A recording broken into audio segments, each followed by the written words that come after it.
Bon les gars, avant de commencer cette vidéo, je vais vous demander un maximum d'abonnés. Un maximum de likes les gars, s'il vous plaît. Un maximum. Bon les gars, avant de commencer cette vidéo, je vais vous demander un maximum de likes, un maximum de commentaires, ça nous aide beaucoup pour le référencement. Et surtout, n'oubliez pas de vous abonner à la chaîne et de leur donner un maximum de force les gars. Merci. On compte sur vous pour nous donner le maximum de force, on en a besoin. Mettez ce que vous voulez dans les commentaires, ça va nous aider. Merci Titi. Très bien. Ouais, il suffit d'une. Bonjour à tous les amis, bienvenue dans notre nouveau format de présentation de véhicules. Bonjour Yuji, Bonjour à toi. tu peux te présenter? Alors Yuji, propriétaire de la Nissan Skyline R33 que vous voyez là.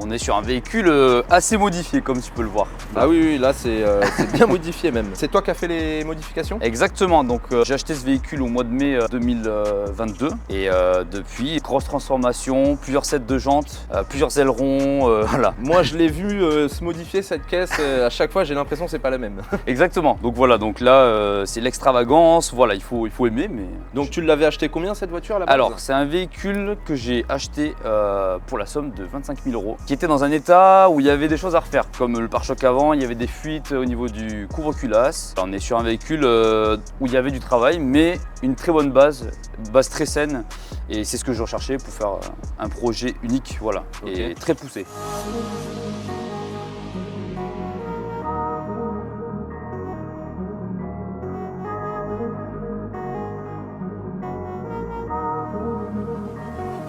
Bon, je vois que tu as fait des modifications incroyables. Tu en as eu pour combien à peu près de prépa là? Alors là, avec tous les sets de jantes et toutes ces choses-là, les ailerons multiples, etc., on est sur une préparation autour des 15 à 17 000 €, voilà, en pièces, voilà. Parce que tout est fait main, avec des amis, tout ça, on travaille tous ensemble, on passe des bons moments, on apprend plein de choses et c'est le plus important, je pense, voilà.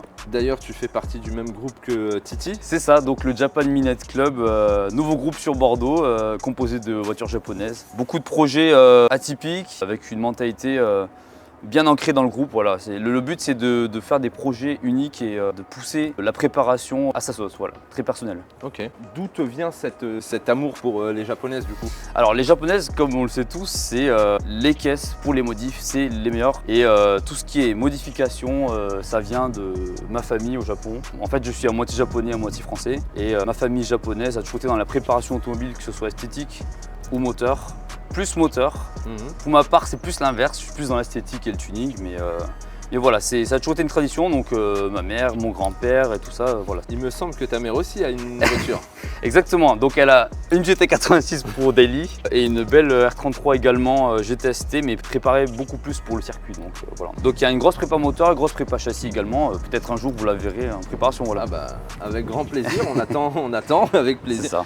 Est-ce que tu peux nous dire les petites modifs que tu as fait de faire le tour du véhicule? Alors, il y en a beaucoup, hein. On va commencer par le capot en carbone, full carbone. On est également sur un kit avec des lames, des splitters pour le PC avant. Qu'est-ce que tu appelles des splitters? Alors, moi je suis novice. Hein. Ouais, les splitters sont ces éléments-là du coup. Moi, chez moi, c'est plus un aspect esthétique, mais de base, c'est vraiment de l'aérodynamisme. Donc voilà. Après, pour poser la caisse. C'est ça, voilà. Donc on a les splitters, la calandre en carbone également, le phare avant gauche en carbone, prise d'air. Comme tu peux le voir, les phares, on les a ouverts. On a fait une petite modification pour faire une petite touche de jeune, voilà, dans la voiture. Les jantes également, comme dit, c'est pas le premier set. Ok, mais ouais, voilà. ouais, ça moi j'en ai vu passer des jantes sur cette caisse.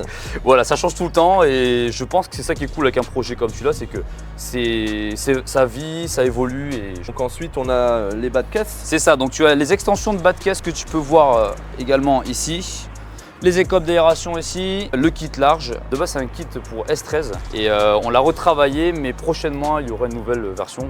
On a également l'aileron. Donc là, on est sur un aileron Liberty Walk de R35 GTR de base, en full carbone forgé. Donc ça, c'est une très belle pièce. C'est la plus belle pièce que j'ai pu acheter pour la voiture. Voilà. C'est vrai que ça, c'est magnifique quand même. C'est tuning, hein, mais il faut aimer, mais c'est très, voilà, c'est très poussé.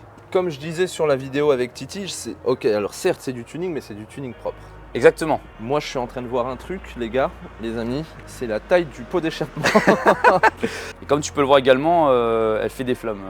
Il y a des marques, voilà. Ouais, j'imagine.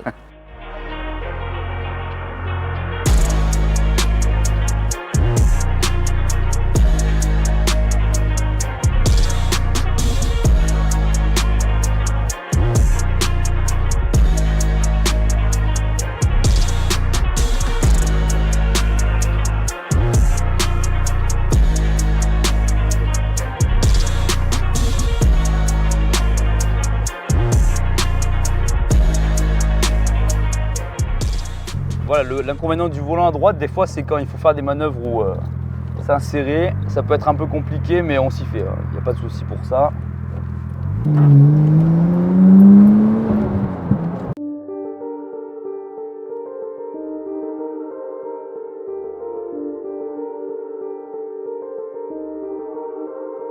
Sans la gomme brûlée, c'est sympa. Une fois de plus, on est sur un véhicule à 300 chevaux quasiment. C'est largement suffisant pour s'amuser. Une fois de plus, c'est pas une drifteuse de piste, c'est pas une caisse de compétition. Le plaisir de conduite que tu as avec ce genre de véhicule quand tu es au volant ou au côté passager d'ailleurs, c'est le plus important. Et là, on est en plein dedans, quoi. Après, tu pourrais te croire dans Tokyo Drift la nuit quand tu es avec tes potes et tout et que tu roules en formation avec les néons et tout. C'est un vrai délire, quoi. Après, en termes de consommation sur un véhicule comme ça, il ne faut pas trop compter, hein. On est autour des 20 litres au 100, ça va très très vite. Mais ça fait partie du plaisir et de ce genre de voiture là, quand tu prends ça, il faut prendre ça en compte. Voilà.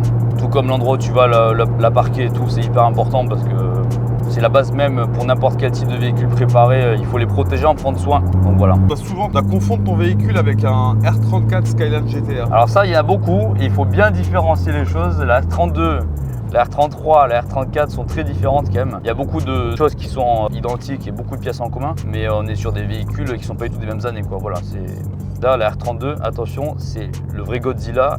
Les R33, R34, R35 ne sont pas Godzilla. Ça va créer un débat sûrement, mais la R32, c'est Godzilla, c'est la première, c'est la légende, quoi. Au niveau de l'embrayage, on est sur de l'origine, donc c'est très agréable à conduire à ce niveau-là. Souvent, les gens la confondent du coup, ils la prennent pour la R34 de Brian, mais ce n'est pas le cas, hein. On est sur la R33 une fois de plus et on peut la voir dans Tokyo Drift d'ailleurs. Voilà, comme tu peux voir, les mecs sont à fond. Les mecs sont à fond.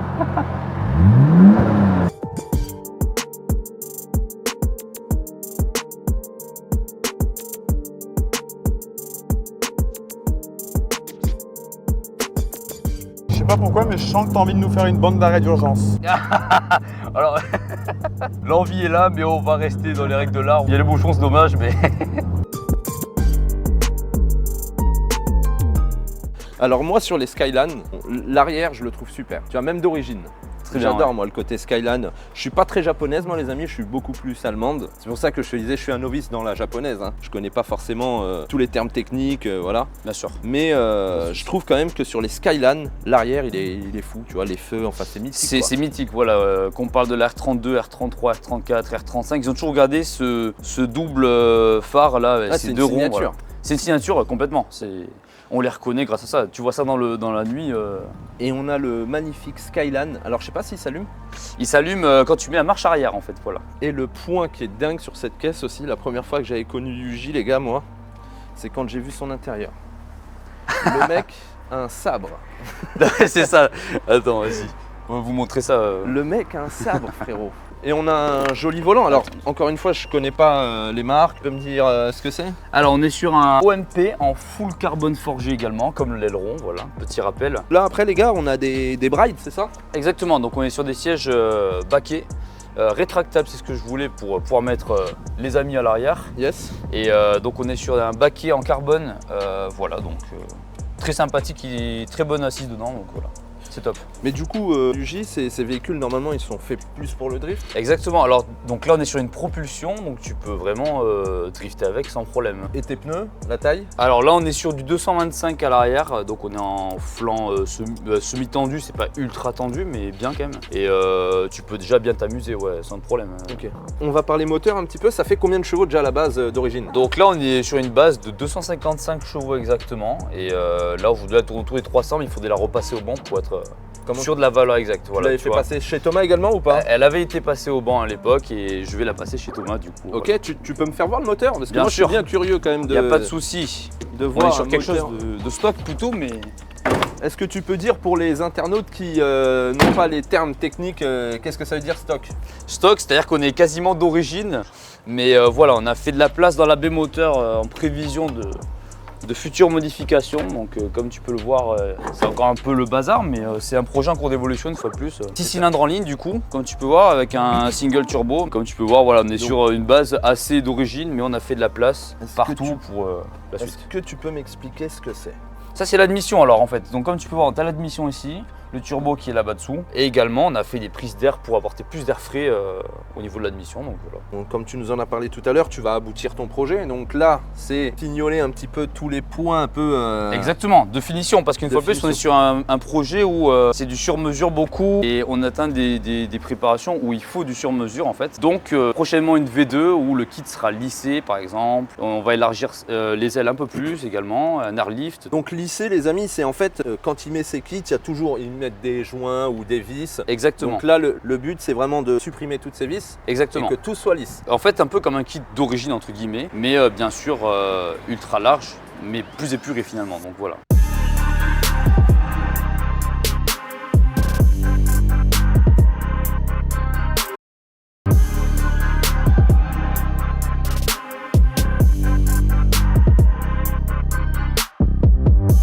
Est-ce que tu veux nous parler de la couleur ou ça reste une surprise? C'est une surprise, cependant je peux vous dire qu'on a fait beaucoup de recherches pour trouver la teinte finale. C'est après des centaines d'essais qu'on a trouvé la teinte finale. Moi je pense que pour notre chaîne, tu peux nous faire cette petite révélation.